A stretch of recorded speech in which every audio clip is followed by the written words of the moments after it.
하나님의 말씀 보겠습니다. 마태복음 7장 24절에서 29절까지 보겠습니다. 한 절씩 우리 교독하겠습니다. 그러므로 누구든지 나의 이 말을 듣고 행하는 자는 그 집을 반석 위에 지은 지혜로운 사람 같으리니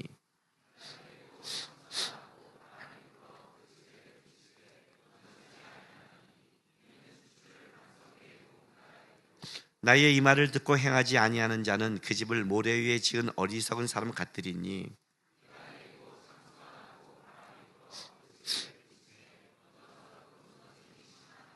예수께서 이 말씀을 마치심에 무리들이 그의 가르침에 놀라니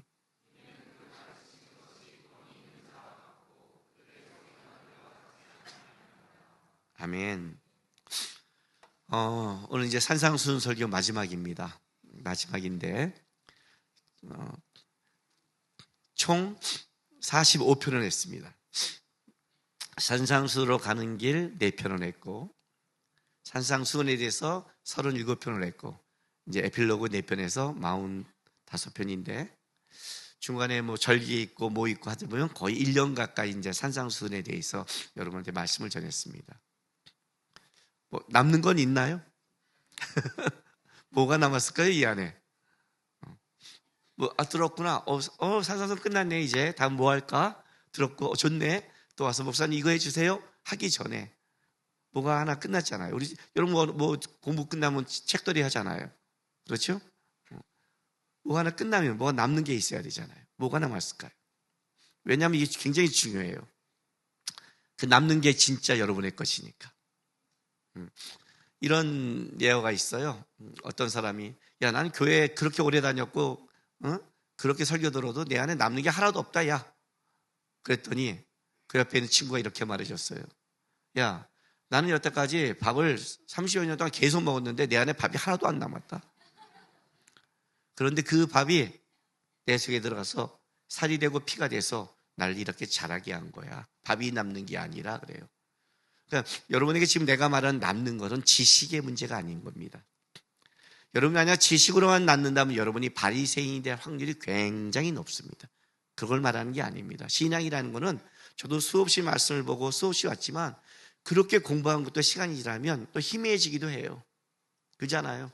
또 다른 게 공부하는 게 더 기억에 남고 옛날에 그렇게 깊게 공부해 놓고도 한참 지나면 다시 보면 이렇게까지 봤어? 이런 게 있었어? 하고 다시 떠오르기도 해요.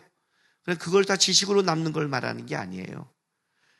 그것이 내게 살이 되고 피가 돼서 그가 자라게 했듯이 여러분에게 그렇게 자라게 한 내 속에 진짜 남아있는 것들 그게 있어야 신앙은 자라는 거고 그게 있어야 여러분은 커지는 거예요. 그게 없어지면 뭐냐면 이런 거예요. 그냥 나는 다녔지만 헛짓거리한 것 같아요. 그죠? 밥을 먹고 그렇게 했는데 얘가 못 자른다면 어떻게 되는 거예요? 문제가 있잖아요. 그 얘기를 하는 거예요. 나는 뭘 남았을까? 왜냐하면 산상수훈은 기독교의 정수거든요. 기독교의 핵심이란 말이에요. 가장 기독교의 핵심을 들었는데 내가 안에 요만한 어떤 것도 내 안에 남아있지 않다. 이제 그게 굉장히 중요한 거예요. 신앙자를 할 때 뭐가 남았을까? 여러분 오늘 남아있는 걸 한번 체크해 보시기 바랍니다. 그래서 만약 그 남아있는 게 없다면 다시 하나님 앞에 내 삶의 신앙의 태도와 삶의 것이 방법이 점검해야 된다라고 체크하셔야 됩니다. 산상수훈은요 이렇게 시작합니다. 팔복으로 마태복음 5장 3절에서 5절 갑니다.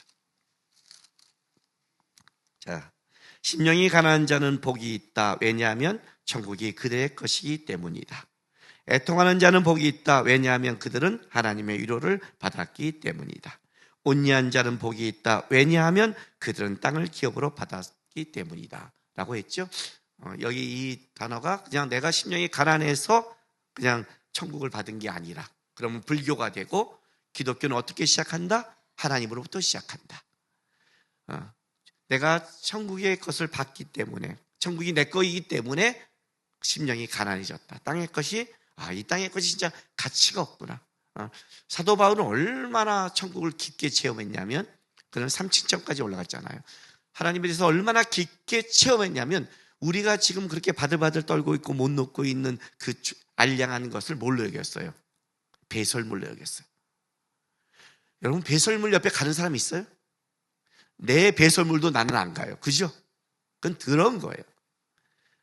사도 바울은 그게 세상에 어떤 걸로 봤냐면 이게 너무의 가치를 봤더니 야, 내가 이런 것, 개, 돼지들이 쫓는 거를 쫓아까지 간 거예요.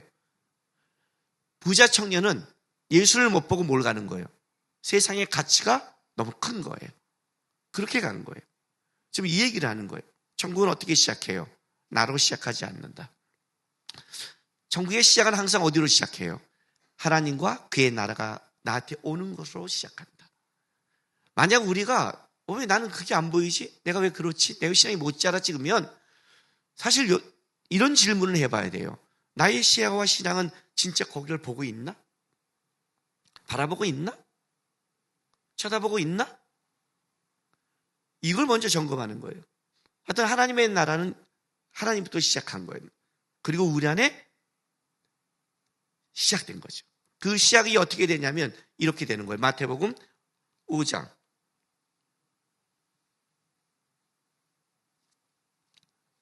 이거는 내가 참고 구절로 안 줬네요. 자막 안 뜰 거예요. 그냥 읽어줄게요. 너는 이 땅의 소금과 빛이다. 세상 속에 다른 신분, 다른 존재다. 왜? 하늘나라를 맛본 자니 너는 세상 속에 살아간 자가 아니라 너를 통해 뭐가 증명되려? 하늘나라의 맛. 하늘나라에 살아가는 자의 모습이 나를 통해 보이는 거예요.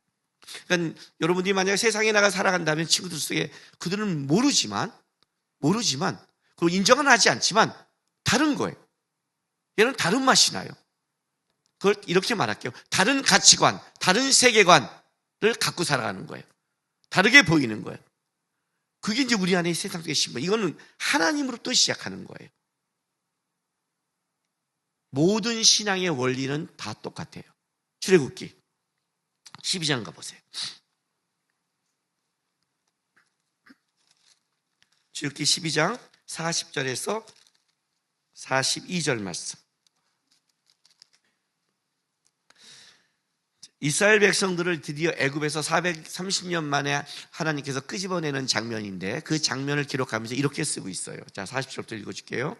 이스라엘 자손이 애굽에 거주한 지 430년이라 430년이 끝나는 그날에 여호와의 군대가 다시 애굽 땅에 나왔은즉 이 밤은 그들을 애굽 땅에서 인도하여 내심으로 말미암아 여호와 앞에 지킬 것이니 이는 여호와의 밤이라 이스라엘 자손이 다 대대로 지킬 것이다. 이렇게 말을 해요. 자, 430년 만에 끄집어내요. 이스라엘 백성을 애굽으로 끄집어내는 것은 이스라엘 백성의 노력이 아니죠. 구원은 하나님이 하시는 거예요. 천국은 하나님이 보내주는 거예요. 우리의 노력으로 오는 게 아니에요. 하나님이 구원시키는 거예요. 예수가 와서 여러분을 구원시키는 거예요. 그건 하나님이 100% 전적이에요. 그런데 뭐라고 표현하냐면 이때 430년 만에 나오는 이 이스라엘 노예들은요, 진짜 노예들이에요. 노예 근성이 있고요. 이제 온갖 군대라고 할 수 없어요. 그죠? 430년을 노예로 살았으면 어떨까요? 눈치도 많이 봤을 것이고, 자기 주장도 못할 것이고, 굉장히 그럴 거예요. 근데 여기 뭐라고 표현하면 주님께서 지금 여호와의 군대가 나온대요. 여호와의 군대? 군사훈련 받아본 적이 없는데 이건 무슨 말이냐면 구원도 하나님이 시키지만 그들을 끄집어내는 목적도 하나님이 가지고 있는 거예요. 여호와의 군대. 그래서 어떻게 되냐면 시내산에 가서 율법을 주고 훈련시켜서 제사장 나라로 만드는 거예요. 하나님의 깃발을 꽂는, 여호와의 니시를 꽂는 하나님의 군대를 만드는 거예요. 이거는 하나님께로부터 오시는 거예요. 그게 우리가 똑같은 거예요. 천국의 복, 하나님의 나라 복, 하나님의 위로, 애통함, 하나님의 자녀된 신분은 하늘로 오는 거예요. 여러분이 결정한 게 아니에요. 그리고 하나님 우리에게 이렇게 말씀했어요. 너희는 세상의 소금과 빛이다. 그런데 이제 여기까지는 하나님이 하시는 건데, 그러면 어떤 자녀는 왜 힘을 있게 살아가고 어떤 자녀는 왜 힘을 잃을 것인가? 어떤 사람도 그리스도인답게 살아가고 어린 사람도 왜 그리스도인답지 못하는가? 신분은 하나님이 주시고 구원도 주시고 은혜도 주시지만 내가 하나님의 자녀답게 살아가고 제자답게 살아가고 성과 빛답게 살아가는 것은 그건 하나님 쪽에서만 시작되는 게 아니라는 거예요. 그래서 너희 세상의 신분을 얘기할 때, 성과 빛을 얘기할 때 뭘 전제로 하냐면 맛을 잃지 말라고 그래요. 너희는 맛을 잃지 않을 것이라고 말하지 않았어요. 너희의 빛은 등경 위에 두라는 거예요. 위치를 잘 잡으래요. 위치를.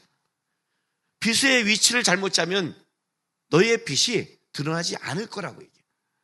그러니까 우리의 이제 신앙의 싸움은 이거예요.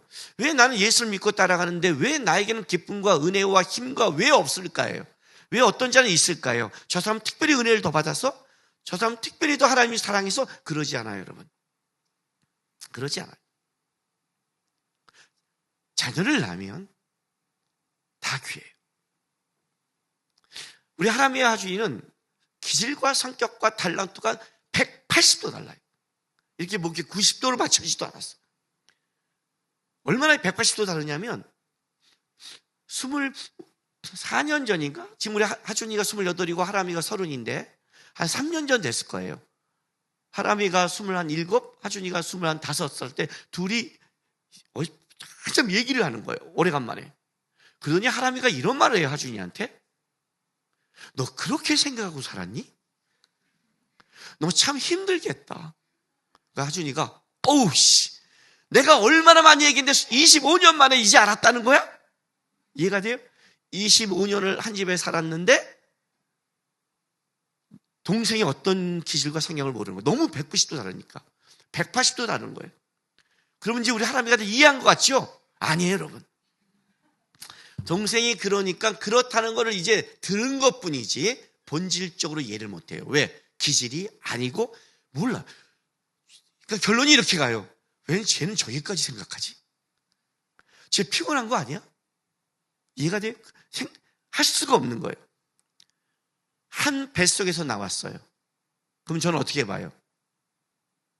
부모는 어떻게 볼 것 같아요? 자식을 비교할 것 같아요? 보이기도 하죠. 비교가 왜 안 보여요? 근데 저는 뭘 보냐면 이거예요. 하람이의 장점과 하람이가 잘하는 것과 하나님이 분명히 그걸 주셨으면 그가 하나님 앞에 너는 이걸 갖고 있어. 하준이 넌 이거 갖고 있어. 부모의 마음은 똑같은 거예요. 왜 하나님의 이른 양 한 마리를 찾아온지 저는 알아요. 하나님 우리 하나하나를 다 개성 있고 독특하고 사랑하고 존귀하게 봐요. 왜 하나님이 쟤만 사랑해? 그런 거 없어요. 만약 내가 하나님의 사랑과 은혜를 잊는다면 그건 다른 각도로 봐야 돼요. 잘못된 각도로 보면 안 돼요. 왜 나는 맛을 잃었을까? 왜 나의 빛은 빛나지 않을까?가 이제 시작인 거예요. 왜 나의 신앙은 열매 맺지 못하는가? 왜 같은 믿음의 가정인데 나의 가정은 문제가 있는가? 왜 나의 믿음의 삶에는 문제가 있는가를 점검하셔야 된다는 거예요. 왜 나는 이렇게 공격하는 삶이 많아? 이렇게 끝내지 말고. 공격하는 사람은 많은 건 상관이 없어요. 왜? 예수님은 모든 사람이 공격했어요. 그러니까 받는 게 잘못됐다는 게 아니에요. 그 받는 것을 내가 예수 안에서 풀어내지 못한 게 잘못된 거예요. 그래서 이제 주님이 이렇게 말하는 거예요. 왜 그런 문제가 있는가? 자, 마태복음 5장 21절 22절 보세요. 옛사람에게 말한 바 살인하지 말라. 누구든지 살인하면 심판받게 되리라 하였다는 걸 너희가 들었으나 나는 너희에게 이르노니 형제에게 노하는 자마다 심판을 받게 되고 형제를 대하여 나가라 하는 자는 공회에 잡혀가게 되고 미련한 놈이라 하는 자는 지옥불에 들어가게 되리라. 자, 하나님의 사람으로 되는 건 그냥 되지 않는다. 어떻게 된다? 첫 번째, 가치를 바꿔라. 너의 판단을 바꿔라. 너의 기준을 바꿔라. 옛사람이 말하는 바로 가지 마라. 내가 생각하는 것, 내가 들은 것, 세상이 옳다는 것, 그 가치로 가면 딱 이거밖에 없어요. 나를 따라온 자와 나의 반대편을 서는 자. 여러분, 내가 주님의 길을 가는데 저쪽에서 나를 원수로 여기는 건 어쩔 수 없어요. 그죠? 예수님이 하나님의 길을 가는데 십자가에 못 박아라는 건 어쩔 수 없어요. 근데 예수님을 잘 보세요, 여러분. 십자가에 못 박았어요. 원수가 못 박았어요. 말도 안 되게 못 박았어요. 그럼 예수님 뭐라고 그래야 돼, 한마디는? 진짜 못된 놈이야 라고 해야 되잖아요. 근데 뭐라고 그래요? 아버지, 저가 저들의 죄를 모릅니다. 내가 원수를 삼는 건 다른 거예요. 내가 나가라! 이게 무슨 말이에요? 너 밀어내! 너 바보야! 못된 놈! 내가 원수 삼는 건 다른 얘기예요, 여러분. 그게 아무리 옳아도 잘못된 거예요. 다른 얘기예요. 그냥 모르는구나. 주님, 모르네요. 안타깝네요. 바보 같네요. 이게 정상의 마음이에요. 이게 정상이에요. 신앙의 싸움이 뭐라고 생각하세요? 내가 너에게 말하노니. 내가 너에게 말하노니. 가치가 바뀐 거예요. 기준이 바뀐 거예요. 이게 사실은 신앙의 가장 어려운 싸움이, 실제 싸움은 이거예요. 실제 싸움은 저쪽의 잘못의 문제가 아니에요. 실제는요. 내 안에 저 사람이 잘못했다는 것도 있지만 내 안에 아직 예수의 가치로 변하지 않는 부분이 내 안에 가장 어려움으로 다가오는 거예요.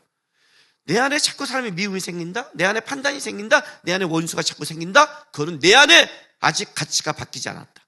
저쪽이 원수 삼는다? 어쩔 수 없어요. 그럼 나는 어떻게 해야 돼요? 모르네요. 안타깝네요. 아직도 가치가 바뀌었냐예요. 가치가 바뀌었냐. 더 나아가 마태복음 6장 31절 33절 보세요.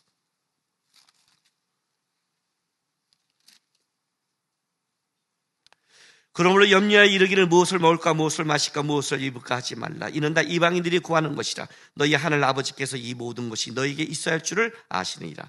그런즉 너희는 먼저 그의 나라와 그의 의를 구하라. 그리하면 이 모든 것을 너희에게 더하시리라. 자, 땅의 것과 하늘의 것. 무엇을 먹을까 마실까 입을까 가 목적이냐? 아니라고 말을 하죠. 아니라고 하죠. 진짜 그럴까요? 만약 여러분 이걸 아니면 이렇게 판단하셔야 돼요. 나는 무엇을 먹고 마시고 입는 게 지금 너무 쪼달리고 내가 없다. 그럼 어떻게 돼요? 뭐가 나와요? 원망이 나오고 불평이 나오고 그렇게 나오죠. 세상에 대해 나오죠. 만약 여러분이 그게 나온다 그러면 어떤 일이 벌어져요? 여러분 아직 땅의 것에 묶여 있는 거예요. 아니 목사님 먹고 사는 게 얼마나 힘든데 그런 말씀하세요. 알아요. 나한테 먹고 사는 얘기가 어렵다는 얘기를 안 해도 돼요. 그리고 얼마큼 어려운지 모르겠지만 나한테 배틀 쪄서 그렇게 이길 만한 사람 많지 않아요. 그러니까 나 알아요. 다른 말로 할까요? 먹고 살고 유명해지고 직장 올라가고 사회에서 인정받으면 어떻게 돼요? 내가 좀 대단한 사람과 같이 어깨가 힘이 들어가요. 그거는 아직 땅의 거예요. 땅의 거예요. 그래서 문제가 돼요. 그 가치가 들어가니 판단이 되고 비교가 되고 갑질을 하고 아래로 보는 거예요. 하나님이 나에게 주신 거고 은혜를 줬다고 들어가는 게 아니에요. 예? 너희는 먼저 그의 나라와 그의 의를 구하라. 왜? 그의 나라 그의 의가 뭘까요? 우리는요 어렵고 힘들어지면 어떤 명분이 되는 줄 알아요? 먹고 사는데 어떤 짓도 해요. 명분을 삼아서. 하나님이 기뻐하실까? 아닐까? 그런 걸 생각하지 않아요. 안 그래요? 내가 다 가졌으면 어떤 일이 벌어져요? 자랑하고 싶어요. 그의 나라와 그의 의가 아니에요. 하나님의 나라와 의를 하기 위해서는 뭘 주시냐면 재능이라는 걸 줘요. 오늘 내가 여러분에게 설교하기 위해서 하나님이 나에게 재능을 준다고요. 떨리지 않는, 강단에 떨리지 않는 마음, 말할 수 있는 것, 공부할 수 있는 지혜, 이거는 내가 똑똑해서 받은 게 아니에요. 저는 항상 뭘 비교하냐면 이걸 비교해요. 우리 어머니가 저한테 이렇게 말했어요. 너는 공부할 머리가 아니래요. 말했죠? 내가 어렸을 때부터 듣고 자라는 것은 나는 공부할 머리가 아니었어요. 공부할 머리는 우리 형과 내 동생이었어요. 저는 지금도 그렇게 생각해요. 우리 형님이 만약에 목사가 됐다면 진짜 달병 가고 진짜 어마어마한 책을 읽었으니까 대학교를 갔을 때 벌써 40권의 책을 읽은 사람이니까 어마어마하니까 지금 그분이 설교했다면 김남국 설교가 아니에요. 지금 아마 한국을 다 이렇게 쓸어갔을 거예요. 이렇게. 내 셋째 동생이 만약에 철학과 걔가 설교를 했다면 걔도 한국을 쓸었을 거예요. 걔 대학원 때 글을 쓴 게 사상계 당첨된 애니까 우리 아버님의 신문기자의 그 똑똑함을 사실은 저는 이렇게 찌꺼기로 받은 사람 중에 봐요. 찌꺼기가 이 정도 말을 해요. 이렇게 지금도 나는 우리 형과 내 동생이 아까워요. 그래서 하나님이 미련한 자를 통해서 지혜로운 자를, 약한 자를 통해서 강한 자를 말을 저는 겸손이 아니라 진짜예요. 그럼 여러분 이렇게 말을 해요. 아니 저렇게 찌꺼기면 우리는 말은 뭐야? 이럴 수 있죠. 예. 사용하기 위해서 주신 거예요. 나는 내 재능에 은사를 더했다고 봐요. 하나님이 전하기 위해서. 나는 내가 아직도 공부할 머리와 내가 그렇게 똑똑하고 실력 있다고 보지 않아요. 하나님이 전해야 되니까 성경을 보여주시고 공부할 지혜를 주셨고 이렇게 와서 책도 쓰게 만드셨지, 내가 원래 그럴 만한 가치와 능력이 있다고 보지 않아요. 나는 그 능력이 있는 사람을 봤거든요. 진짜 똑똑하고 공부하는 사람을 봤어요. 이런 자를 쓰니까 재능을 준 거예요. 그의 나라와 그의 의가. 그게 어떻게 내 거라고 봐요. 그게 어떻게 내 재능이라고 봐요. 그게 어떻게 나는 이적게 말 잘하고 담력이 있다고 그걸 어떻게 봐요. 주님이 주신 건데. 그죠? 보는 거예요. 너의 목적과 가치가 바뀌었니? 바뀌었니? 내가 말한 걸로 목적을 삼고 있니? 그의 나라와 그의 의를? 그 얘기를 지금 하고 있잖아요. 그리고 나서 중요한 게 뭔지 아세요? 어떻게 그러면 점검할까? 열매를 통해 점검한다. 열매를. 왜? 왜? 이 길은 좁은 문이고 협첩한 길이니까. 그렇게 쉽게 열매가 증명되지 않는 거예요. 보통 흔히 보는 열매는 넓은 길이고 알아주는 거니까. 열매가 뭘까요? 이제 7장에 열매 얘기가 나와요. 자, 7장 21절 가보겠습니다. 이제 열매도 그들을 알리라. 나더러 주여 주여 하는 자마다 다 천국에 들어갈 것이 아니요 다만 하늘에 계신 내 아버지의 뜻대로 행하는 자라에 들어가리라. 그랬어요. 내 아버지의 뜻대로 행하는 자, 열매요. 자, 아버지의 뜻대로 행하는 게 뭘까요? 이제 여태까지 지난주까지 들은 게 있죠. 오늘 본문 시작. 반석 위에 지은 집. 내 말을 듣고 행하고 짓는 자는 어떻게 돼요? 반석 위에 지은 집 같으니 어떤 환란이 와도 무너지지 않는다라고 말하잖아요. 그렇죠? 일단은 말씀을 좀 내려놓고 한 가지, 우리가 열매라는 것과 세상이 열매라는 걸 좀 구별시켜 줄게요. 세상이 열매라는 것, 세상의 열매를 말해 줄게요. 7장 22절. 그날에 많은 사람이 나더러 이르되 주여 주여 우리가 주의 이름으로 선지자노를 하며 주의 이름으로 귀신을 쫓아내며 주의 이름으로 많은 권능을 행하지 아니하였나이까 하리니. 자, 이들이 이제 세상의 열매죠. 이들이 와서 주님 앞에 자기 열매라고 끄집어낸 자기 입에서 말한 거니까. 물론 주님이 그걸 불법이라고 했으니까 세상의 열매가 된 거죠. 만약 주님이 이걸 받았다면 이게 진정한 열매가 되겠지만 어쨌든 주님이 이걸 거절했단 말이에요. 근데 여러분 여기서 말하는 가장 포인트가 뭔지 아세요? 이들이 지금 뭘 말하고 있어요 지금요? 예수님 앞에 열매로 갖고 온 게 뭐예요? 나 성공했습니다. 나 성공했습니다, 주님. 나 주의 이름으로 선지자 노릇을 했습니다. 땅에서 성공했습니다, 나 귀신 쫓았습니다. 능력 있었습니다. 이 능력 인정받았습니다. 나 수많은 일을 했습니다. 권능에서 수많은 일을 했습니다. 이들이 말하는 열매가 뭐예요? 세상의 성공이죠. 앞에다가 주의 이름을 붙였으니까 헷갈리지 마세요. 그래서 거짓 선지자 조심하라는 거예요. 이걸 조심하라는 거예요. 이걸 조심하라는 거예요. 앞에 거를. 그들이 뒤에 가지고 있는 열매라고 말하는 게 뭐냐는 거예요, 대체. 내가 주의 이름을 했다고 말하지 않아. 그들도 말씀을 따라 했다고 얘기하는 거예요. 주의 이름이라는 거는. 그 말씀이니까 성경대로 해야지? 그렇죠. 우리, 여기, 그래도 우리 교회 와서 설교 듣는 사람은 기본적으로 말씀대로 해야 되는 걸 인정 바닥에 깔고 있지 않아요? 오늘 어떤 교회 우리 교회 오지 않은 사람만 빼고? 그죠? 제 설교를 들으면서 그런 걸 하잖아요. 아니에요? 맞잖아요. 그 말씀대로가 뭐예요? 이게 너무 각자라는 것이게. 말이 말씀대로 하는데 그 말씀 밑에 깔려있는 진짜 붙잡고 있는 것. 왜 부자 청년이 예수 앞에 와서 돌아갔을까요? 왜 돌아갔을까요? 예? 왜 돌아갔을까요? 그게 어떤 재물인데, 어떤 건데, 어떤 인정인데, 어떻게 모은 건데, 세상에서 어떤 인정을 받는 건데, 그걸 내려놓으라고? 돈의 문제가 아니잖아요. 부자 청년에게 물질을 얘기했을 뿐이에요. 어떤 장에 뭐예요? 자녀를 얘기하고, 어떤 장에는요? 자기가 붙잡고 있는 걸 얘기할 거 아니에요. 아브라함에게는 이삭을 얘기했잖아요. 그렇게 얘기했잖아요. 진짜 내가 밑바닥에 깔고 있는 것 뭐예요? 이들이 세상에서 인정받고 자랑하고 싶은 것, 열매가 뭐예요? 그거예요, 사실. 나 이렇게 성공했습니다. 이렇게 성공했습니다. 그게 여러분들이 만약에 신앙의 자랑이라고 하면 여러분들은 지금 아주 위험할 수 있어요. 위험할 수 있어요. 신앙의 열매는 뭘까요? 말씀이 말하는 게 뭘까요? 자, 7장 24절 보세요. 그러므니 누구든지 나의 이 말을 듣고 행하는 자는, 이렇게 나가죠? 나의 이 말을 듣고 행하는 자는.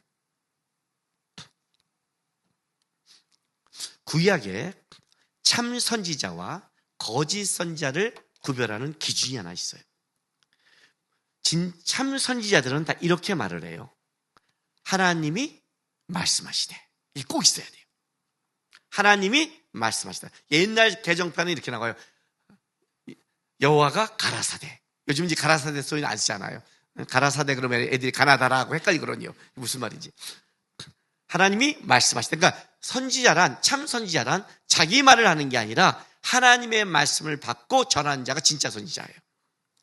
제가 이 말 했죠? 요즘 내가 여기에 대해서 좀 강하게 설교를 해요. 마커스나 집회 가서 강하게 설교해요. 어떤 목사도 동성애를 만약에 찬성한다면 저는 사꾼이에요. 하나님은 목사는 자기 말을 하는 게 아니에요. 하나님의 말씀을 전하려고 했어야 돼요. 이게 선지자가 갖고 있는 전통적이에요. 자기 생각을 말하지 않는다. 성경이 말하는 걸 말한다요.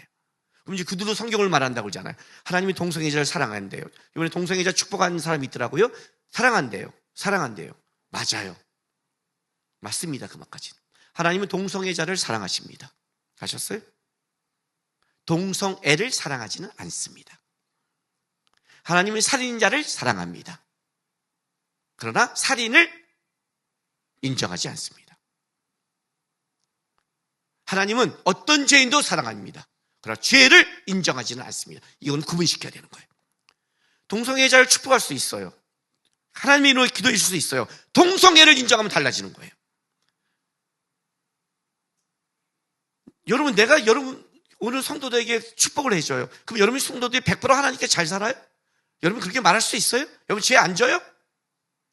그러나 축복은 죄를 짓냐 안 짓냐의 문제가 아니라 하나님의 마음이기 때문에 하는 거예요. 하나님의 뜻대로 살라고 축복해 주는 거예요. 저도 동성애자를 축복해 줘요. 그러나 동성애는 안 돼요. 이쪽으로 오기를 원하는 거죠. 그 축복은 끊고 하나님 앞에 쓰라고 해주는 거지 동성애를 인정하는 축복이 아니라는 거예요. 이건 다른 논리예요. 아니 이거는 뭐 나는 성경 가지고 오면 이해가 안 가요. 걔네들한테 그 새끼들은 성경을 어떻게 봐? 욕 안 하려고 그래. 욕 나오네요 요즘에 좀. 창세기에 그냥 인간을 만들고 첫 번째 명령이 그거잖아요. 첫 번째 생육하고 번성하라 아니에요. 인간을 만들고 타락하기 전에 첫 번째 명령이 생육하고 번성하라예요. 동성애가 대치되잖아요. 하나님의 생육하고 번성하라 때문에 남자가 여자를 만들었다고 말하잖아요. 성경에 시작부터 뭘 어디 이상한 걸 갖고 와갖고 지 멋대로 해석하라고 아니란 말이에요. 아니에요. 정확하게 하나님의 말씀대로 하는. 예수님이 오셔서 뭐라고 그래요? 이사야가 말한 바 하나님 뜻대로 이루는 것. 이게 중요한 거예요. 선지자가 말한 바. 목사는 뭐래요? 성경이 말한 바. 이게 굉장히 중요한 거예요. 그래서 공부를 하는 거예요. 물론 우리가 공부한다고 해서 100% 못해요. 실력이 부족해서. 그러나 본질의 뜻은 성경이 진리고 성경의 뜻을 쫓으려고 그러고 성경을 전하려고 애쓰는 이 싸움을 해야 된다는 거예요. 사상과 정치와 다른 거 아니고. 설교 강단에서는 정치와 다른 걸 얘기하면 안 된단 말이에요. 하나님의 말씀보다 어떤 것이 더 앞서가거나 존귀해지면 안 되거든요. 이게 이제 선지자가 갖고 있는 가장 큰 자기의 본분이에요. 여호와께서 말씀하시되 이렇게 안 하는 거예요. 예수님은 이렇게 말을 해요. 하나님이 말씀하시되 안 하고 이렇게 말해요. 내가 말하느니에요.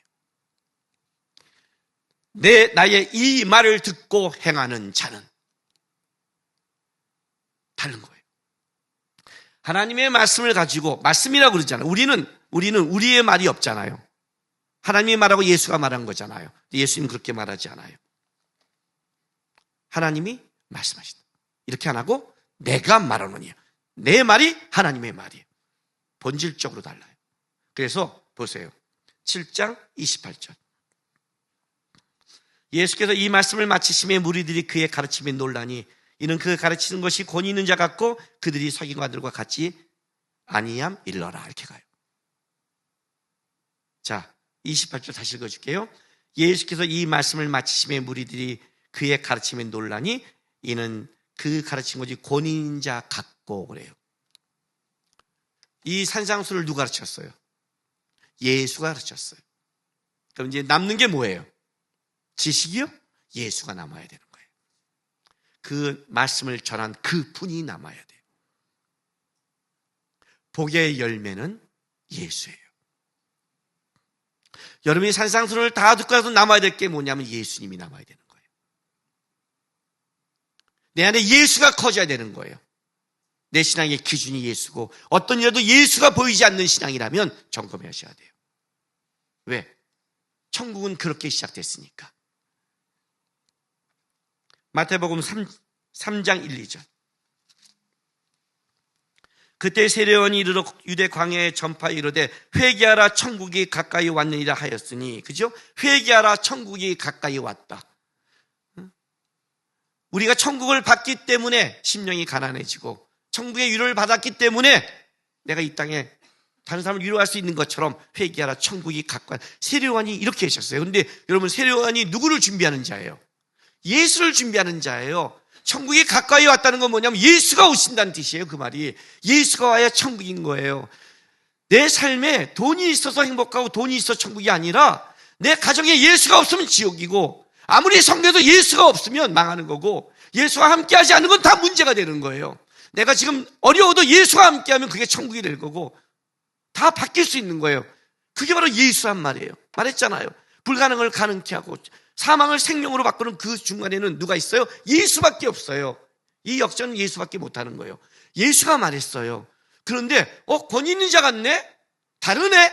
이렇게 지식으로 듣고 서기관과 가침이 좀 달라, 좀 훌륭한 지식이야, 이렇게 간 사람들은 천국을 놓친 거예요. 그걸 듣고 누가 보여야 되면 예수가 보여야 되거든요. 수가성의 여인처럼 예수님과 얘기하다가 예수를 만나고 마을로 뛰어들어가자. 메시아를 만났다. 그리스도를 만났다. 여러분이 교회에 와서 삶 속에 누굴 놓치냐면 예수를 놓치면 다 나가는 거예요. 그러니까 예배에 힘은 없는 거예요. 찬양도 했고 말씀도 들었고 다 했는데 오늘 말씀이 좋았어, 은혜 있었어, 좀 찔렸어, 뭐 그렇게 권위 있는 자 말씀 같아, 우리 목사님 설교는 좀 다른 거다, 좀 다른 것 같아, 이렇게 끝나는 거예요. 여러분, 제가 지금 뭘 전하는 줄 아세요? 예수를 전하는 거예요. 예수. 누가복음 17장 보세요.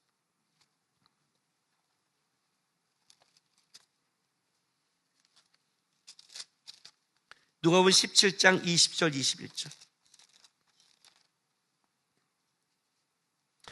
바리새인들이 하나님의 나라가 어느 때에 임하니까 묻거늘 예수께서 대답해 이르시되 하나님의 나라는 볼 수 있게 임하는 것도 아니요 또 여기 있다 저기 있다 또 못하리니 하나님의 나라는 너희 안에 있느니라. 너희 사이에 누가 있어요? 예수가 있는 거예요. 지금요. 하나님의 나라 어디에 임했습니까? 예수가 있잖아요. 예수가 있는 곳이 하늘나라인데, 왕이 있는 곳이 그의 나라인데, 다른 말로 할까요? 예수가 보이세요? 이거 굉장히 중요한 거예요. 실패할 때 보이세요? 인생이 망했을 때 보이세요? 끔찍할 때, 끌려갈 때 보이세요? 가난해 봤어요. 끔찍하게 가난해 봤고요. 끔찍하게 어려움을 겪었어요. 내가 예수를 믿고 처음에 따라갈 때는 고등학교 2학년 때 주님을 영접하고 주님을 배우고 청년의 시절 갈 때는 예수를 붙잡고 따라가는 그 길이 저에게 너무 힘들었고 끔찍하기도 했어요. 왜냐하면 그때는 나의 신앙과 나의 연단과 내가 자라는 데 있어서 처음부터 그렇게 은혜는 있었지만 내 수준이 그 정도는 안 됐어요. 그런데 결혼하고 나서도 우리 가정은 너무너무 힘들었어요. 30만 원 갖고 살았어요. 너무너무 힘들었어요. 가계부를 쓸 수가 없어요, 우리 집은요. 그건 무조건 마이너스예요. 언제까지? 55세까지 마이너스예요. 우리 부모님 빚 갚을 때까지 우리는 모든 게 마이너스였어요. 우리 아내와 결혼하고 그 기간 동안 우리 너무너무 가난했고 힘들었고 평생 빚 갚지 않고 살아왔지만 모르겠어요. 우리 아내의 기억은, 저의 기억 속에는 불행한 적이 없었어요. 진짜 불행한 적이 없었어요. 쪄드린 적이 없었어요. 왜 그런 줄 아세요? 그 힘들 때, 어려울 때 그것이 다 내가 기도의 제목이었고 주님을 붙잡는 제목이었고 주님과 함께한 이야기였어요. 그리고 진짜 위로를 받았어요. 예수님이 붙잡는 인생 망하지 않는다. 정강같이 만들 것이다. 기도하면 은혜를 체험했어요. 자족했어요. 안 사고요. 최대한 아끼고 살았어요. 주는 쌀 받아 먹고 어떤 때 벌레가 이글이글 난 쌀도, 그런 쌀도 해서 먹고, 남들 보면 거지같이 살았어요. 우리 아내의 상처가 뭔지 알아요? 어떤 분이 쌀이 없다고 그래서 우리가 먹던 쌀 갖다 줬는데 그 쌀을 안 먹는 거예요. 못 먹는 쌀이라고 떡했대요. 말을 안 했지만 우리 못 먹는 쌀을 먹는구나. 근데 그럼 불행해야죠. 안 불행했어요. 안 불행했어요, 진짜. 이제 저는 어떻게 돼요? 부유해요. 부유해요. 목사로서 부유해요. 목사에서 A뿔이에요. 그걸 더 부유할 수 있어요. 부유할 수 있어요. 저는 부유하고자 하면 더 부유할 수 있어요. 책 쓰면 되잖아요. 저 책 쓸 수 있잖아요. 강사 띄면 되잖아요. 말했잖아요. 저 유명 강사라고요. 띄면 돼요. 부유하니까 힘이 들어가고 부유하니까 편하다고 생각해요? 아니요.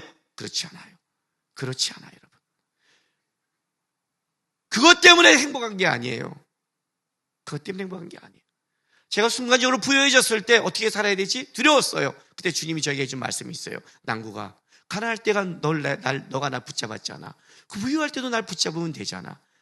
뭐가 문제야? 그렇죠. 왜 가난할까요? 왜 힘들까요? 왜 어려울까요? 한번 생각해 보세요. 축복받지 않아서? 아니에요, 여러분. 그런 거 없어요. 우리 인생길 몰라요. 한 가지 분명한 거는, 그게 여러분들의 가난이 아픔과 고통과 불행이라고 말한다면 한 가지 분명해요. 여러분들은 예수와 지금 함께 가지 않는 거예요. 그 문제를 다른 사람의 문제로, 남편이나 아내나 자식이나 다른 문제로 간다면 여러분들은 아직 예수와 깊게 갖고 있지 않는 거예요. 그래서 내가 이 집안에 있구나. 그래서 이 믿지 않는 집안에 나를 보내셨구나. 그래서 내가 여기에 존재할 성과 빛이구나. 기도할 수 있는 거예요. 그렇게 살았어요. 부유하면 어떻게 해야 돼요? 성공해서 자랑해요? 뭔 소리 하는 거예요? 왜 주님이 주셨는가를 생각해야죠. 그의 나라와 그 애를 어떻게 사용하는가 해야죠. 더 넉넉해야죠. 더 따뜻해야죠. 가장 부유한 예수가 살았으니까. 동생과 형이 싸우면 뭐라고 그래요? 형한테요. 동생은 이렇게 말해요. 동생한테는 순종해, 이렇게 말해요. 형이니까. 가난할 때는 뭐라고 그래요? 근신해, 열심히 해, 자족해, 이렇게 말해요. 형한테는 뭐라고 말해요? 형이니까 참고, 형이니까 더해져 그래요. 너가 있으니 넉넉해라, 이렇게 말해요. 내가 있으면 누구에게 많은 사람이 복이 돼야지. 내가 있으면 많은 사람이 은혜가 돼야지. 그의 나라를 위해 구해야지. 너의 열매가 뭐야? 예수와 함께한 거예요. 정부에서 내가 주의 이름으로 이걸 했다는 성공이 아니라 주님과 함께 살아온 내 삶이 은혜였습니다가 그게 열매죠. 예수가 함께 있던 삶은 가치가 있었습니다는 그게 열매죠. 예수와 묶여있는 게 열매죠. 그게 아니면 어떻게 그게 신앙이겠어요? 여러분이 설교를 듣고 수없이 신앙생활 한다면 여러분의 말씀 들은 걸 다 기억하지 못할 거예요. 그렇죠? 나는 성경을 읽어도 남는 게 없어. 그래서 우리는 안 읽어요. 남는 게 없어, 안 읽어요. 하여튼 성경을 읽어 남는 게 아니에요. 성경을 읽으면 예수의 마음을 품는 거예요. 다 닮아가는 거라고요. 왜 성경을 읽어요? 하나님, 나는 내 생각, 내 판대로 많이 갑니다. 나는 내 뜻대로 가는 사람입니다. 나는 성공하면 잘난 척하고 없으면 원망하고 비교하는 사람입니다. 그런데 말씀을 읽으니 오늘 또 나를 넉넉하게 하게 하고 나를 붙들게 하고 나를 책임자는 예수 때문에 살겠습니다. 지식이 남는 게 아니라 예수가 남는 거란 말이에요. 그게 신앙이에요. 예수가 커지는 거라고요, 내 안에서. 우리 둘러스에 한 어린 사모님이 있어요. 결혼을 너무 빨리 했어요. 23살에. 그런데 사모가 돼서 갔더니 사모가 어떤 거예요? 교회 가서. 교회마다 분위기가 많이 달라요. 저는 우리 교회 사모들이 스트레스 안 받기를 원해서 딱 오면 그래요. 염색해도 돼. 초록색으로 하고 와. 아니, 확 초록색으로 사모들이 와. 아니, 사모가 담임 목사의 명령입니다. 해. 하고 싶으면 해. 막 그러거든요. 어떤 때는 사모님이 나서도 안 되고 어떤 때는 뭐 해야 되고 그러는 거예요. 힘든 거죠. 23살에 했는데 힘든 거예요. 그 남편은 교회에 바쁘고 속이 터져가지고 에이 쌍하고 다 집안 때려치고 나가버렸대요. 23살에 할 수 있는 행동이죠. 그때 해야 돼요. 33살이면 큰일 나니까. 그때는 애도 없으니까 33살이면 큰일 나잖아요. 애 놔두고 가면. 나갔다가 딱 가니까 보통 가면 갈 데가 없어요. 돈도 없고 별로 갈 데가 없으니까 에이씨 하고 일단 백화점에 간 거예요. 백화점 볼 것도 많고 시원하고 이제 돌잖아요. 백화점 갔대요. 어떻게 할까? 일단 백화점부터 가자고 백화점 갔어요. 이따가 금방 집에 돌아왔대요. 왜 그렇게 금방 돌아왔어? 그랬더니 걔가 이런 말을 했는데 그 말이 하나님이 참 기뻐하겠다라는 생각이에요. 예수님이 기뻐하지 않잖아요. 그래요. 나와서 도는데 이렇게 하는 게 예수님이 기뻐하지 않을 것 같아서 다시 들어갔대요. 그게 신앙이에요. 지식을 말하는 게 아니에요. 신앙은 이거예요. 죽이고 싶은데 예수님이 기뻐하시니까 참고, 만나고 싶은데 예수님이 싫어하니까 거절하는 거예요. 예수님 때문에 참고 예수님 때문에 어떤 때는 거절도 하는 거예요. 내 분노, 내 기분이 아니라 예수님이 이렇게 만나는 걸 기뻐하시니 안 가겠습니다. 예수님이 싫어하시니 참겠습니다. 쥐고 싶은데 예수님이 그 말을 싫어하니 마음에 담겠습니다. 예수님 때문에, 예수가 있는 신앙, 예수가 가슴에 있는 것, 그걸 진정한 그리스도인이라고 말하는 거예요. 그의 나라. 다른 거 다 필요 없어요. 예수가 빠신 지식, 바리새인이에요. 그걸 바리새인이라고 그래요. 여러분, 바리새인 되지 마세요. 너 뭐 남았니? 천국에 가면 이렇게 말했어요. 예수가 있습니다. 주님, 난 예수님과 함께 있습니다. 난 예수님 닮아가려고 했습니다. 난 예수를 붙잡았습니다. 주님, 내가 얘기할 수 있는 거는 주님, 하나님, 예수밖에 없습니다. 그러면 여러분은 결코 망하지 않는, 하나님이 열매 걷는 축복된 인생을 산 사람입니다. 예수가 인생에 남기를 바랍니다. 기도하겠습니다.